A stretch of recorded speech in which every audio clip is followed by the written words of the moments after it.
అన్ని పండుగలు చేసుకోవాలి. కృష్ణాష్టమి సహా, శివరాత్రి సహా, ఉగాది సహా. భారతీయ జీవితం అంటే తెలుగు వాళ్ళు ఒక్క సామెతలో చెప్పారు, ఉంటే ఉగాది లేకపోతే శివరాత్రి.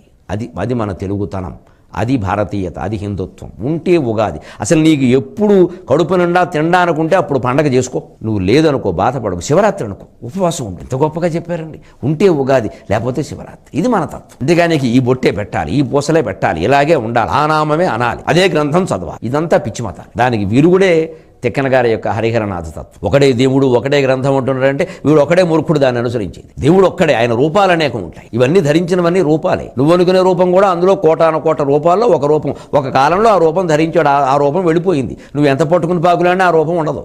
రూపం ఎప్పుడూ శాశ్వతం కాదు. అంచేది అద్వైతమే స్థిరమైనటువంటి సిద్ధాంతం. దానికి రూపంతో నిమిత్తం లేదు, ఏ రూపం మీద కోపము లేదు. అంతే ప్రపంచం మొత్తం శాస్త్రీయంగా అంగీకరించిన సిద్ధాంతమే వైదిక ధర్మం, అదే అద్వైతం. ఆ అద్వైతమే ఇక్కడ హరిహర రూపం.